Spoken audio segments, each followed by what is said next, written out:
Before we dive into the incredible story of one of the Bible's most powerful prophets, make sure to hit that subscribe button and give this video a thumbs up. It really helps the channel grow and allows us to bring you more amazing biblical content like this. Now, let's begin. The story of Prophet Elisha is one of the most remarkable narratives in the entire Bible, filled with miracles, divine interventions, and lessons that continue to resonate thousands of years later. Yet, despite performing twice as many miracles as his predecessor Elijah, Elisha often remains in the shadow of the more famous prophet. Today, we're going to change that by exploring the complete, untold story of Elisha's life and ministry, examining all 16 of his recorded miracles and understanding what made him such a unique figure in biblical history. Our journey begins not with Elisha himself, but with the dramatic conclusion of Elijah's ministry. Elijah, the fiery prophet who had confronted kings and called down fire from heaven, was nearing the end of his earthly mission. God had instructed him to anoint his successor, and the chosen one was a young man named Elisha, son of Shaphat, from Abel Meholah. When we first encounter Elisha, he's plowing a field with 12 yoke of oxen. This detail is significant because it tells us something important about his background. Owning 12 yoke of oxen indicated substantial wealth. Elisha wasn't a poor farmer struggling to survive.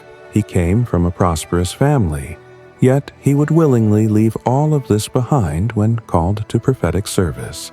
The moment of calling is beautifully symbolic.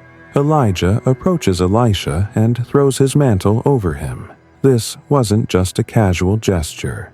In ancient Near Eastern culture, placing one's garment on another person signified the transfer of authority and responsibility. Elisha immediately understood the significance.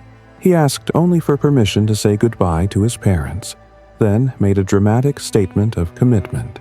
He slaughtered his oxen, used the wooden plowing equipment as fuel to cook the meat, and gave it to the people.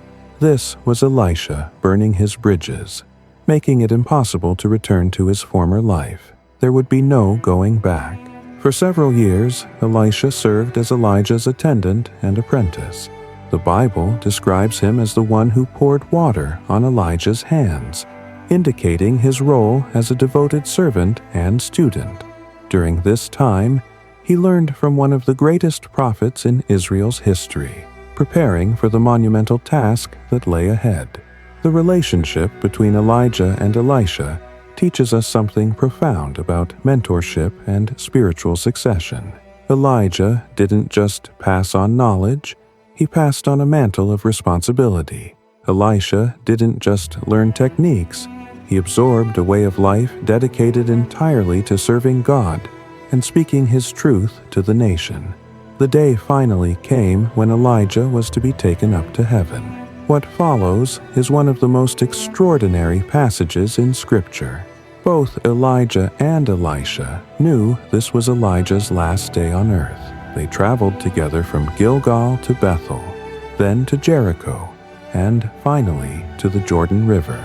At each stop, Elijah tried to leave Elisha behind, perhaps testing his commitment. But Elisha refused to be separated from his master, declaring each time, "As the Lord lives and as you yourself live, I will not leave you." This persistence revealed Elisha's character. He wasn't going to miss this final opportunity to be with his mentor.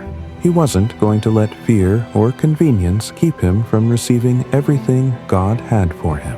When they reached the Jordan River, Elijah took his mantle, rolled it up, and struck the waters. Miraculously, the river divided, and they crossed on dry ground. This echoed the great miracle of Joshua crossing the Jordan centuries earlier, and it foreshadowed Elisha's own ministry. On the other side, Elijah asked Elisha what he could do for him before being taken away.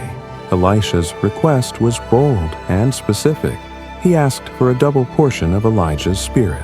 Some have misunderstood this as asking to be twice as powerful as Elijah, But actually, Elisha was using the language of inheritance law.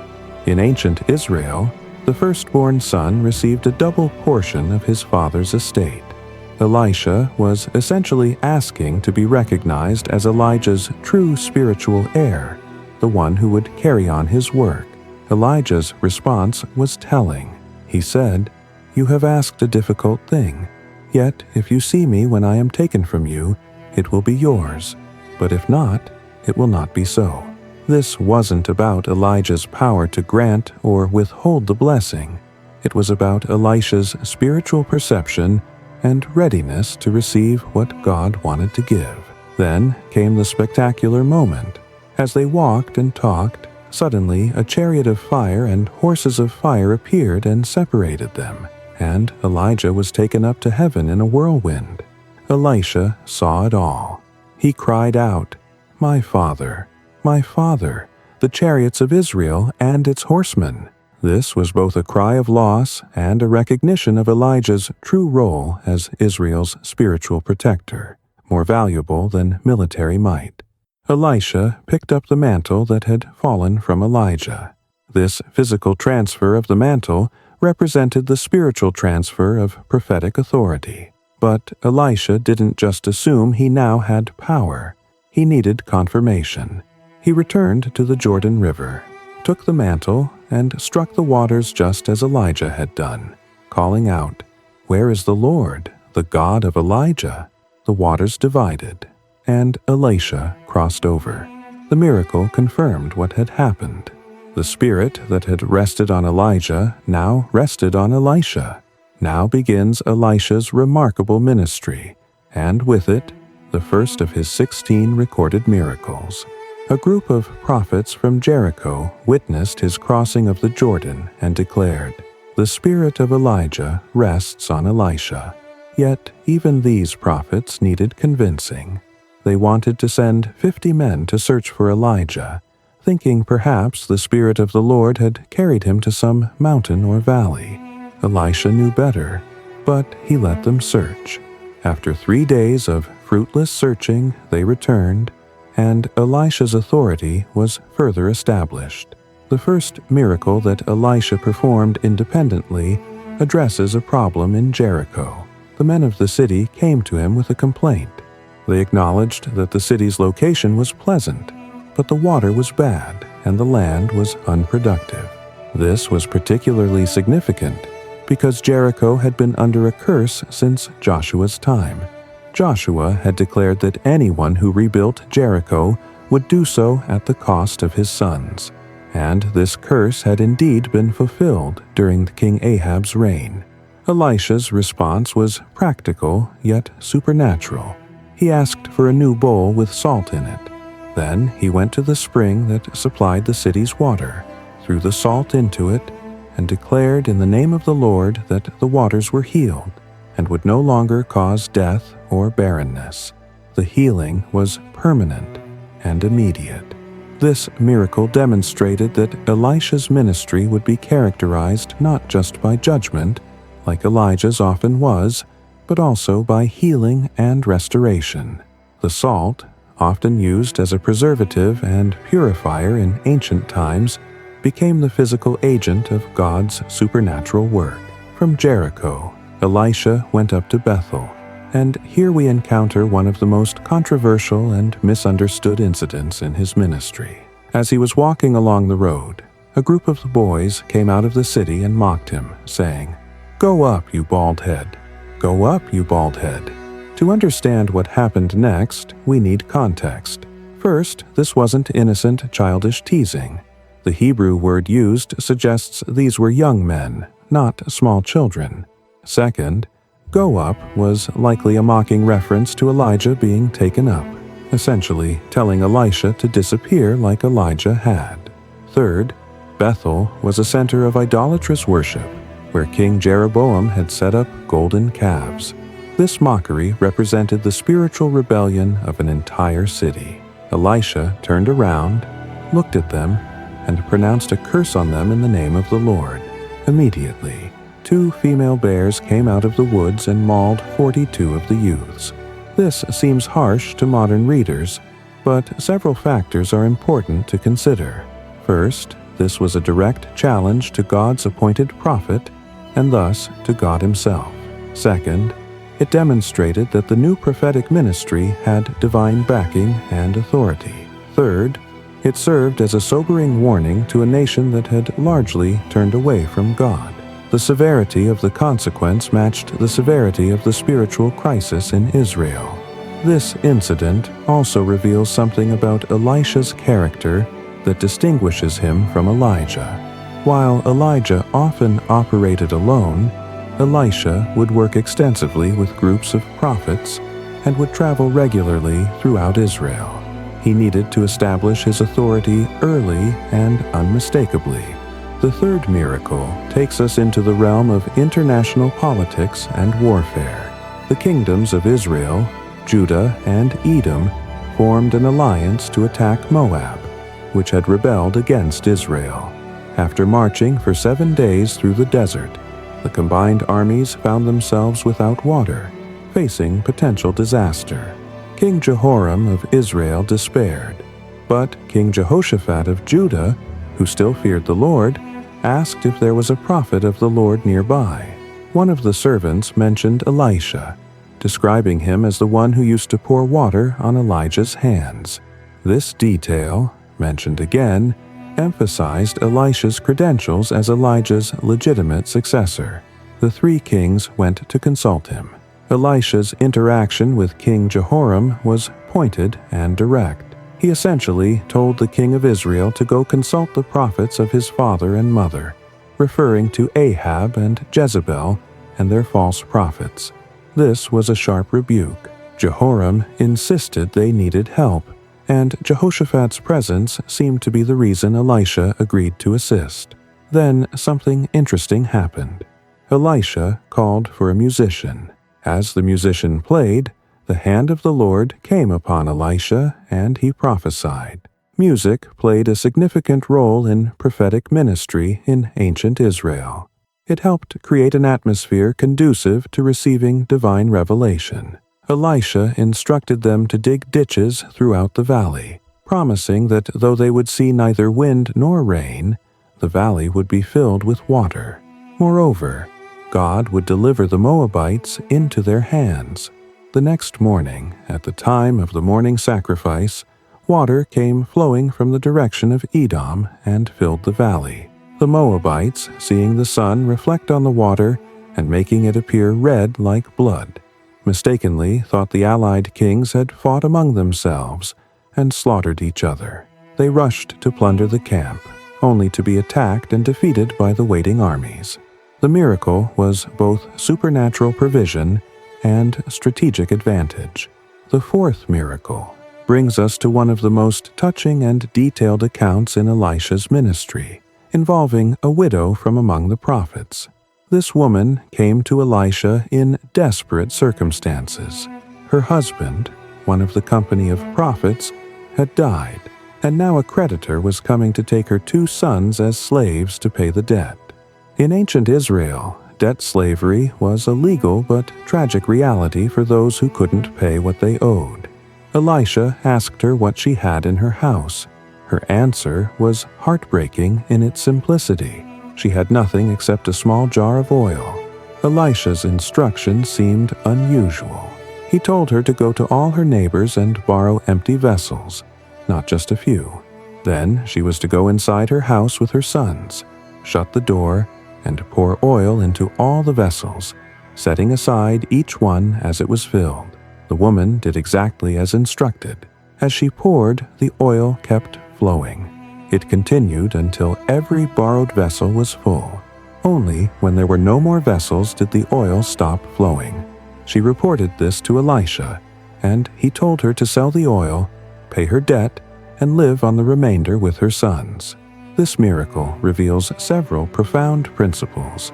First, God's provision often requires our participation and obedience. The widow had to act in faith, borrowing vessels before she had oil to fill them. Second, the extent of God's provision was limited only by the preparation made to receive it.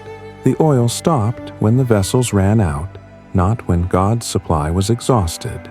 Third, God cares about the practical, daily needs of His people. This wasn't a dramatic public miracle. It was a private provision for a struggling family. Fourth, the miracle preserved the widow's dignity. She wasn't given a handout, but was enabled to solve her problem through her own work. The fifth and sixth miracles involve the same woman, and this account is one of the most detailed and emotionally powerful in Elisha's ministry. Elisha regularly traveled to Shunem, and a wealthy woman there noticed him and persuaded him to stop for meals whenever he passed by. Eventually, she suggested to her husband that they build a small room on their roof for Elisha, furnished with a bed, table, chair, and lamp. This was extraordinary hospitality, showing both generosity and discernment about Elisha's importance. Elisha wanted to do something for this woman in return. Through his servant Gehazi, he learned that she had no son and her husband was old. Without being asked, Elisha promised her that within a year she would hold a son in her arms. Her response revealed past disappointment. She said, "No, my lord, man of God, do not lie to your servant." She'd rather not hope than face another heartbreak. But Elisha's word was from the Lord, and exactly as prophesied, she became pregnant and gave birth to a son. Years passed, and the boy grew. One day, while he was out in the fields with his father during harvest, he suddenly cried out, "My head, my head!" A servant carried him to his mother, and the boy sat on her lap until noon, then died. The woman's response shows remarkable faith and composure. She carried her dead son up to Elisha's room, laid him on the bed, and closed the door. Without telling her husband exactly what had happened, she asked for a donkey and a servant, and set out immediately to find Elisha at Mount Carmel. When Elisha saw her coming in the distance, he sent Gehazi to meet her and ask if everything was well. Her answer was cryptic, "It is well."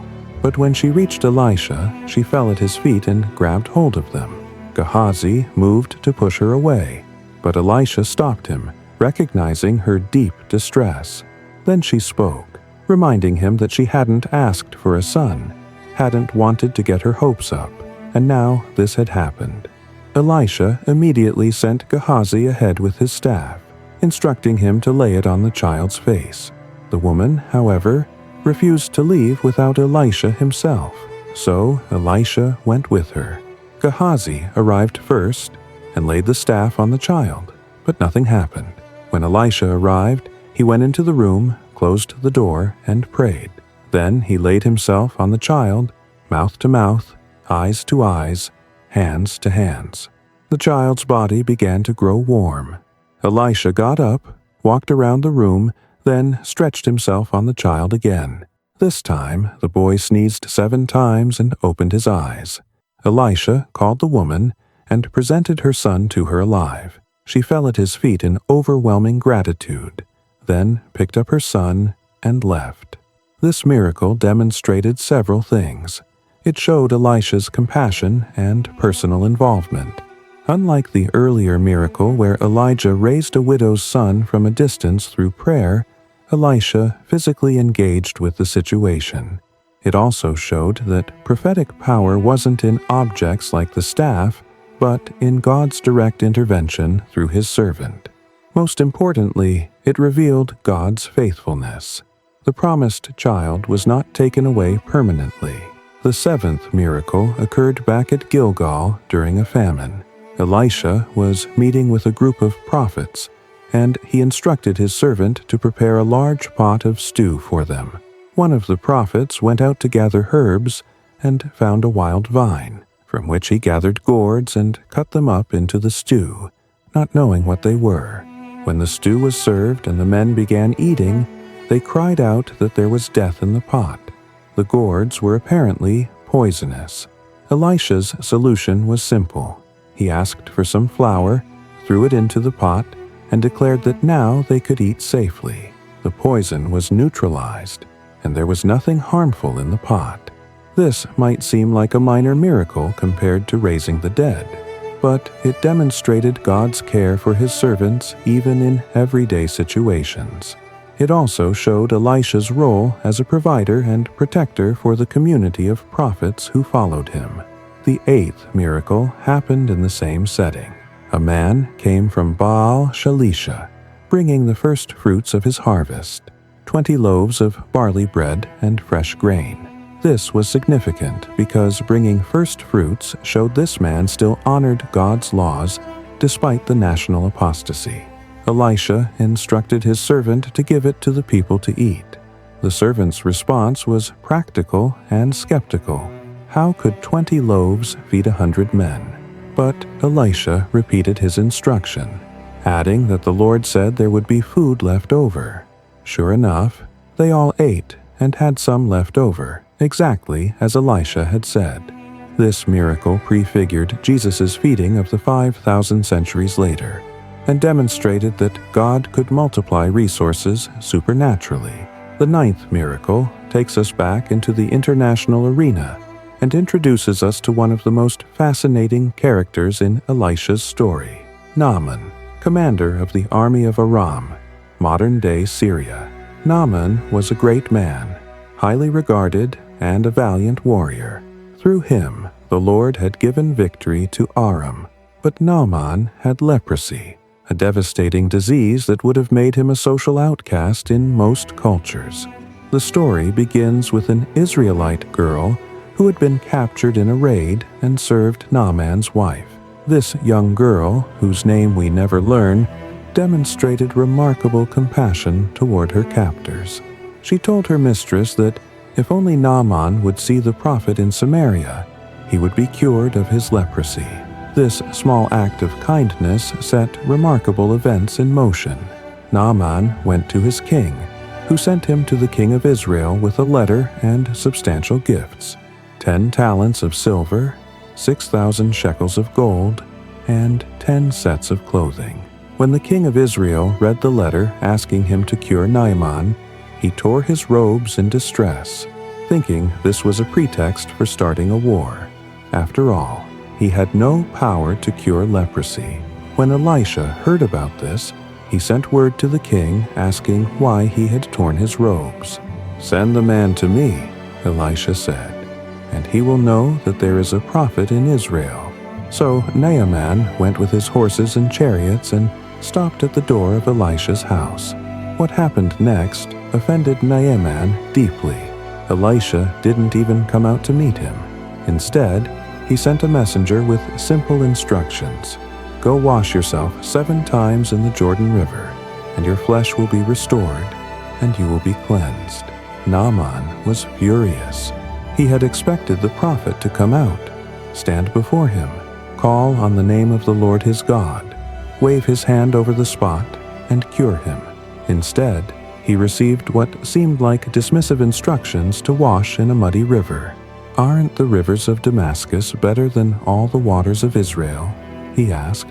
He turned away in a rage, but Naaman's servants, showing wisdom and courage, approached him with a gentle challenge. "If the prophet had told you to do some great thing, wouldn't you have done it?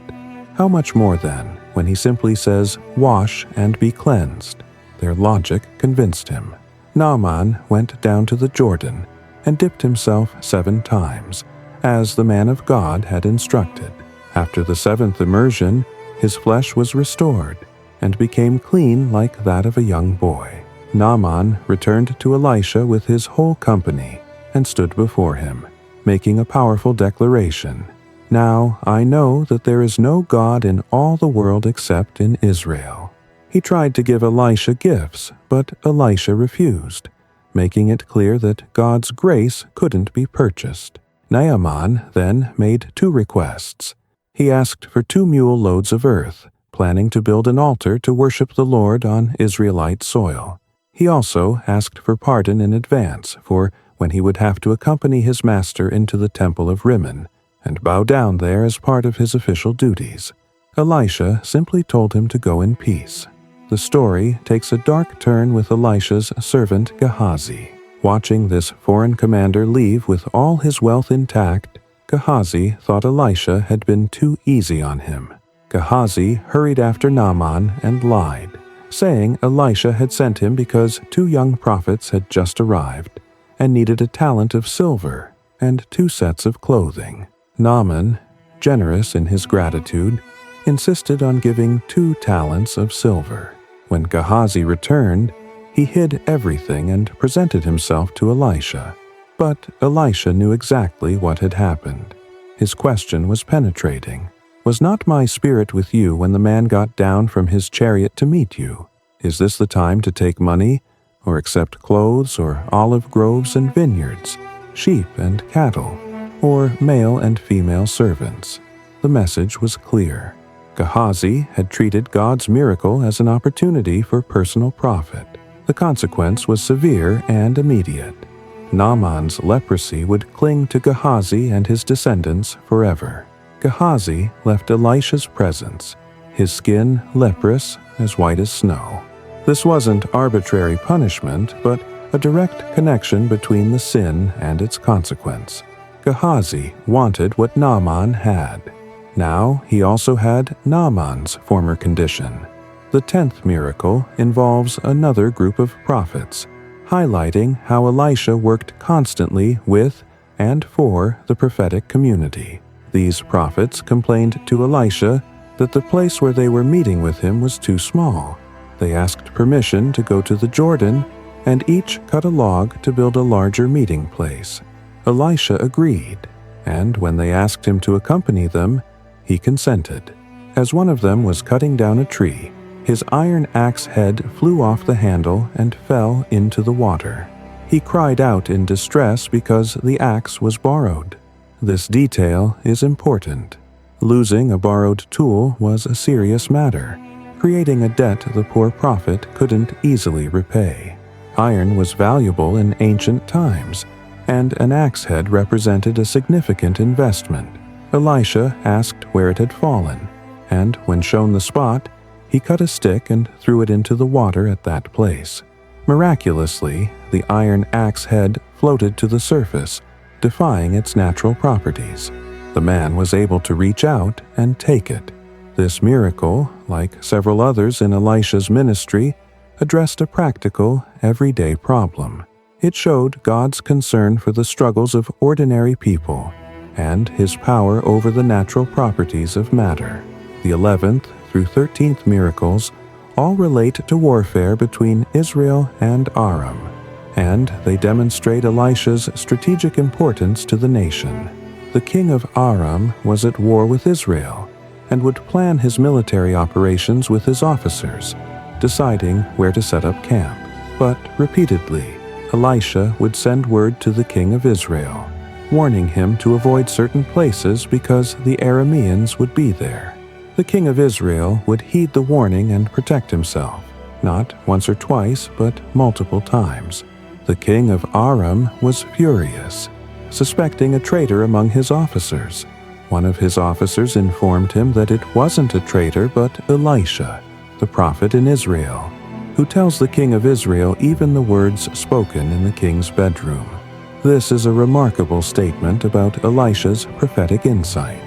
The king of Aram decided the solution was to capture Elisha himself. He sent a strong force with horses and chariots to Dothan, where Elisha was staying. They arrived at night and surrounded the city. Early in the morning, when Elisha's servant went out, he saw the army with horses and chariots surrounding the city. In panic, he ran to Elisha asking what they should do. Elisha's response was calm and confident. "Don't be afraid. Those who are with us are more than those who are with them." Then Elisha prayed that God would open his servant's eyes so he could see.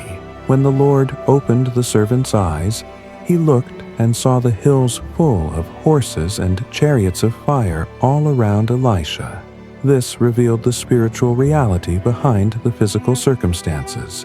Elisha and his servant were never in danger because they were surrounded by God's heavenly army. As the enemy came down toward him, Elisha prayed again, this time asking God to strike them with blindness. The Lord did so. Then, in a stunning move, Elisha told the blinded army that this was not the right road or the right city, and he would lead them to the man they were looking for. He led them straight to Samaria, the capital of Israel, into the heart of enemy territory. Once they were inside Samaria, Elisha prayed for their eyes to be opened. Suddenly they could see, and they realized they were standing in the middle of the Israelite capital, completely at the mercy of their enemies. The king of Israel, seeing them, asked Elisha, "Shall I kill them, my father? Shall I kill them?" Elisha's response revealed his character and God's heart. Would you kill those you have captured with your own sword or bow? Instead, he instructed the king to give them food and water and send them home. So a great feast was prepared for them, and after eating and drinking, they were sent back to their master. The text adds a significant detail. The bands from Aram stopped raiding Israel's territory, at least for a time. Mercy had achieved what military might not have accomplished. However, peace didn't last. Sometime later, Ben-Hadad, king of Aram, mobilized his entire army and went up to besiege Samaria. The siege was devastating and prolonged, creating such severe famine that the prices for basic necessities became astronomical. The situation became so desperate that people resorted to the most horrific acts, including cannibalism, which the law had predicted would happen during severe judgment. The king of Israel, walking on the city wall, was confronted by a woman with an appalling story of an agreement between two women to eat their sons. The first woman's son had been eaten, but now the second woman was hiding her son. This revelation pushed the king over the edge emotionally. He tore his robes, revealing the sackcloth he wore underneath, showing he had been mourning the situation. But instead of turning to God, he turned his anger toward Elisha, swearing to have the prophet's head cut off that very day. Elisha was sitting in his house with the elders when he prophetically knew that the king had sent someone to kill him. He told the elders to shut the door and hold it closed against the messenger, for the king himself was following behind. Before the executioner could complete his task, the king arrived and expressed his despair, essentially asking why they should wait for the Lord any longer. Elisha's response was immediate and specific. "Hear the word of the Lord. This is what the Lord says. About this time tomorrow, a seah of flour will sell for a shekel, and 2 seahs of barley for a shekel at the gate of Samaria." This predicted not just relief, but abundance at normal market prices. An officer on whose arm the king was leaning responded with skepticism, saying that even if the Lord opened the floodgates of heaven, this couldn't happen. Elisha's reply was both prophetic and ominous. "You will see it with your own eyes, but you will not eat any of it." This was both a prediction and a judgment on the man's unbelief. What happened next demonstrates God's sovereignty and sense of timing. At the entrance to the city gate sat 4 men with leprosy, social outcasts who couldn't enter the city. Facing starvation, they reasoned among themselves. If they stayed where they were, they would die. If they went into the city, they would die because of the famine. Their only option was to go to the Aramean camp. If the enemy soldiers spared them, they would live. If they were killed, they would die anyway, which was already their fate. So, at dusk, they got up and went to the Aramean camp. When they reached the edge of the camp, they found it completely deserted. God had caused the Arameans to hear the sound of chariots and horses, and a great army. The Aramean soldiers had said to each other that the king of Israel must have hired the Hittite and Egyptian kings to attack them.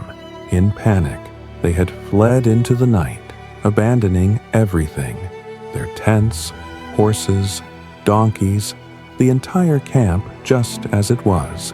The 4 men with leprosy entered tent after tent, eating, drinking, and carrying away silver, gold, and clothes, which they hid. Then their conscience struck them. They said to each other that what they were doing wasn't right. This was a day of good news. and they were keeping it to themselves. If they waited until morning, punishment would overtake them. They needed to report this to the royal palace. They went and called out to the city gatekeepers, telling them they had gone to the Aramean camp and found no one there, only tethered horses and donkeys, and the tents left as they were. The gatekeepers shouted the news, and it was reported within the palace. The king got up in the night, suspecting a trap. The Arameans must have left the camp to hide in the countryside, thinking the Israelites would come out, and then they could take them alive and enter the city. One of his officers suggested they send scouts with 5 of the remaining horses. These men were going to die anyway from the famine, so they might as well investigate. They found the whole road strewn with clothing and equipment the Arameans had thrown away in their headlong flight. The scouts returned and reported to the king. Then the people went out and plundered the Aramean camp. Exactly as Elisha had prophesied, a seah of flour sold for a shekel, and 2 seahs of barley sold for a shekel. The king had appointed the officer who had questioned Elisha's prophecy to be in charge of the gate. But in the rush of people going out to the camp, the officer was trampled and died, exactly as Elisha had predicted. He saw the abundance with his own eyes, but never got to eat any of it. This sequence of miracles demonstrates several profound truths. It shows God's perfect timing and creative methods of deliverance. It reveals that He can use anyone, even outcasts like the 4 men with leprosy, to accomplish His purposes. It demonstrates that unbelief has consequences, while faith, even imperfect faith like that of the desperate lepers, leads to blessing. And it proves that God's word through His prophet is absolutely reliable, even when circumstances seem impossible. The 14th miracle brings us back to the Shunammite woman, whose son Elisha had raised from the dead. Elisha told her that God was sending a severe famine that would last 7 years, and she should go with her family and stay wherever she could. The woman did as instructed, going to live in the land of the Philistines for 7 years. At the end of the 7 years, she returned from the Philistines and went to appeal to the king for her house and land. The timing was providential. Just as she arrived, the king was talking to Gehazi, asking him to tell about all the great things Elisha had done. Gehazi was in the middle of telling the king how Elisha had restored a dead person to life, when the woman whose son had been brought back to life came to make her appeal. Gehazi exclaimed that this was the very woman he was talking about, and this was her son whom Elisha had restored to life. The king asked her about it, and she confirmed the story. Then the king assigned an official to her case with the instruction to give her back everything that belonged to her, including all the income from her land from the day she left until now. God's faithfulness to this woman was complete. Not only had her son been raised from the dead, but her property was fully restored with all its accumulated value. The 15th miracle involved an international political situation. Elisha traveled to Damascus, and Ben-Hadad, king of Aram, was ill. When he was told that the man of God had come, he sent his officer Hazael to meet Elisha with a gift, asking him to inquire of the Lord whether he would recover from his illness. Elisha told Hazael to go back and tell Ben-Hadad that he would certainly recover, but then added that the Lord had revealed to him that Ben-Hadad would in fact die. Elisha stared at Hazael until Hazael felt ashamed. Then the prophet began to weep. Hazael asked why he was weeping, and Elisha gave a chilling answer. He knew the harm Hazael would do to the Israelites, setting fire to their fortified places, killing their young men with the sword, dashing their little children to the ground, and ripping open their pregnant women. Hazael's response seemed to be one of shocked disbelief. How could he, a mere dog, accomplish such a feat?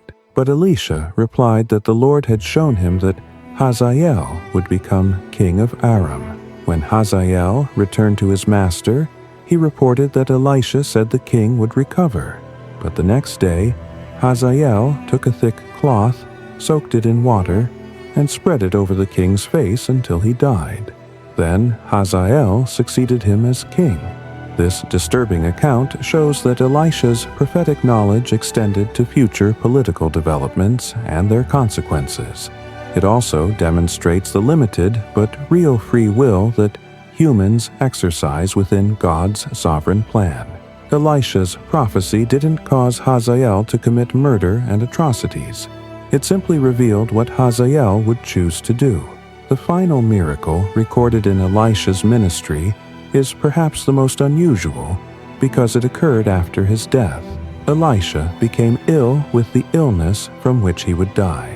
King Jehoash of Israel came down to see him and wept over him, using the same words Elisha had cried out when Elijah was taken up, my father, the chariots and horsemen of Israel."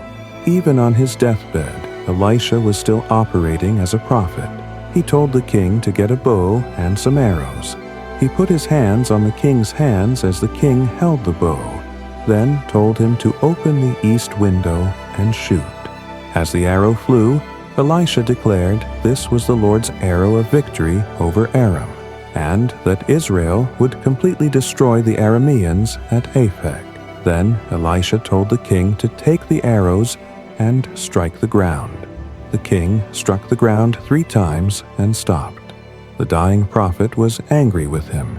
He should have struck the ground 5 or 6 times, Elisha said. Then he would have defeated Aram completely and put an end to it. But now he would defeat Aram only 3 times.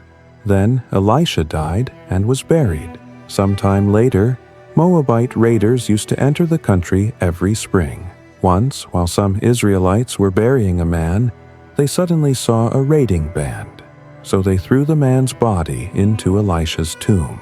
When the body touched Elisha's bones, the man came to life and stood up on his feet. This final miracle testified to the enduring power of God that had rested on Elisha. Even his bones carried the residue of the anointing that had characterized his life. It was a dramatic testament to the reality of God's presence with his prophet. Looking back over Elisha's complete ministry, several themes emerge that make his story so compelling and relevant even today. First, Elisha's ministry was characterized by grace and restoration more than judgment. While Elijah's ministry often involved confrontation and dramatic displays of God's power against idolatry, Elisha's miracles frequently involved healing, provision, and help for those in need. He healed water, multiplied food, cured disease, raised the dead, and provided for widows and prophets. Second, Elisha demonstrated consistent compassion. He helped a widow pay her debts. He blessed a childless woman with a son, then raised that son from death. He healed a foreign general. He showed mercy to enemy soldiers. He protected and provided for the community of prophets. His ministry touched people from all levels of society, from kings to servants, from wealthy landowners to desperately poor widows, from Israelites to foreigners. Third, Elisha's miracles often required faith and obedience from those who received them.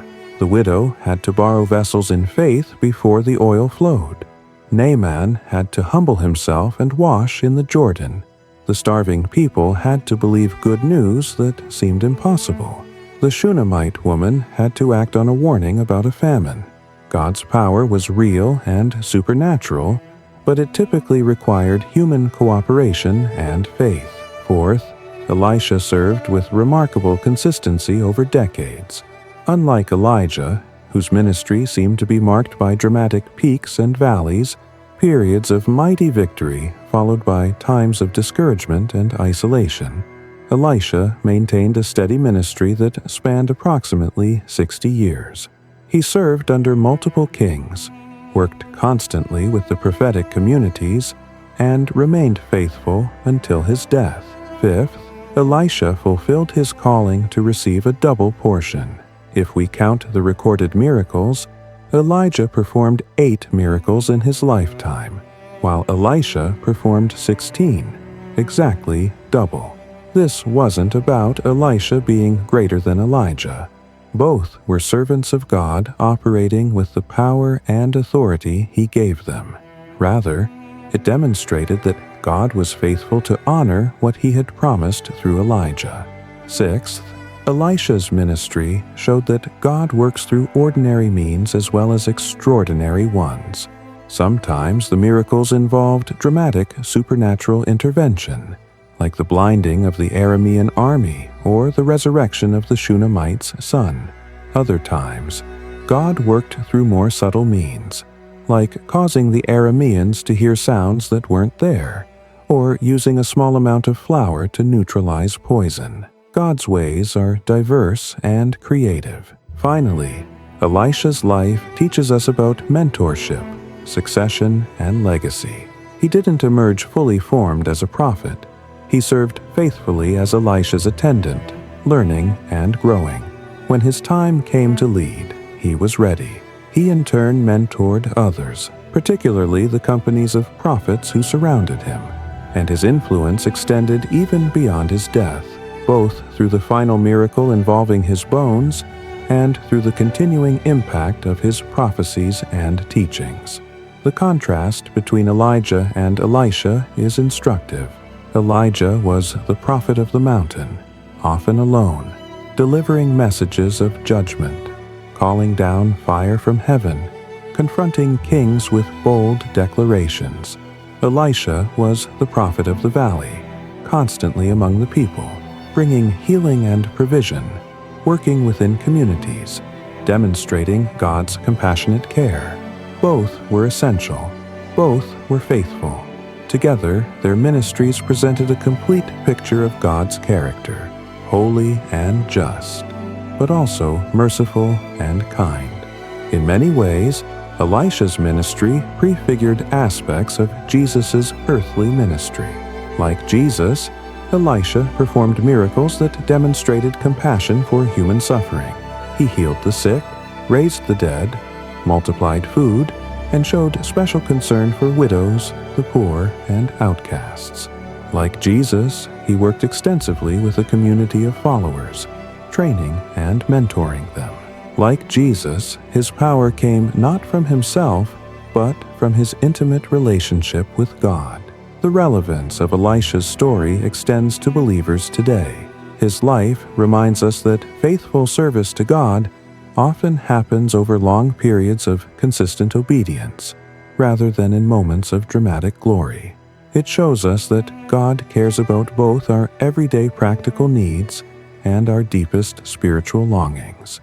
It demonstrates that God can use anyone willing to be used, regardless of their background or circumstances.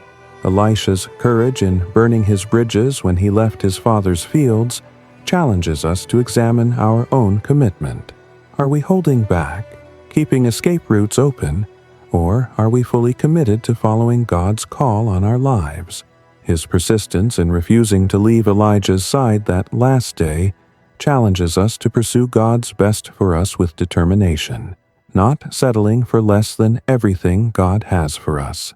The miracles themselves reveal truths about God's character and ways. The healing of the waters at Jericho shows God's desire to bring life where there has been curse and barrenness. The provision for the widow shows God's concern for the vulnerable and marginalized. The healing of Naaman demonstrates that God's grace extends beyond ethnic and national boundaries to anyone who will humble themselves and believe. The feeding miracles show that God can multiply what we give Him. The military victories show that spiritual realities are more powerful than physical armies. Even the more difficult passages, like the incident with the mocking youths or the prophecy about Hazael's future atrocities, remind us that we live in a moral universe where choices have consequences, where rebellion against God is serious, and where evil is real and often goes beyond our human power to stop it. These passages challenge our comfortable modern assumptions and call us to wrestle with the full testimony of Scripture. The story of Gehazi's greed and its consequences warns us about the danger of using God's work for personal gain, of commercializing ministry, of treating spiritual things as opportunities for material profit. It reminds us that character matters, that secret sins will be found out, and that those who serve in ministry are held to a high standard. The respect and authority that kings showed toward Elisha, even when those kings were far from righteous, demonstrates the influence that a true prophet of God can have in society. Truth, spoken with authority and backed by God's power, commands attention even from those in the highest positions. Looking at Elisha's ministry as a whole, we see a man who balanced supernatural power with practical compassion, prophetic boldness with patient service, national influence with personal care for individuals. He lived his calling consistently over decades, never seeking his own glory, always pointing to the Lord as the source of every miracle and word of knowledge. The fact that his bones still carried power even after death is a powerful reminder that a life lived in service to God leaves a legacy that extends beyond the grave. The influence of faithful service ripples out in ways we cannot always see or measure. The young Israelite girl who told Naaman about the prophet in Samaria could never have imagined the full impact of her simple testimony, but it led to the healing of a foreign general and his confession that there is no God in all the earth except in Israel. As we conclude this journey through the life and ministry of Prophet Elisha, we're left with a profound appreciation for a man who embodied faithfulness, compassion, and power in service to God. His story reminds us that God is still at work in the world, still caring for His people, still calling men and women to serve Him faithfully. The same God who empowered Elisha to heal the sick, raise the dead, multiply food, and speak prophetic truth is the God we serve today. The 16 miracles of Elisha stand as testimony to God's power, compassion, and faithfulness. They challenge us to believe God for the impossible, to obey Him even when His instructions seem unusual, to serve others with compassion, to speak truth with boldness, and to remain faithful over the long journey of life, not just in moments of dramatic victory. May the story of Elisha inspire us to pursue God with the same determination that made him refuse to leave Elijah's side. May it encourage us to burn our bridges and commit fully to God's call on our lives. May it remind us that faithful service over decades matters more than dramatic moments. And may it assure us that the God who worked through Elisha is still powerful, still compassionate, and still faithful to those who trust Him. If this deep dive into the incredible life of Prophet Elisha has blessed you, inspired you, or taught you something new about God's character and ways, please take a moment to like this video and subscribe to the channel. Your support helps us continue creating content that explores the profound truths and powerful stories found in Scripture. Share this video with someone who needs to be reminded of God's faithfulness and power. And let us know in the comments which of Elisha's 16 miracles impacted you the most, and why.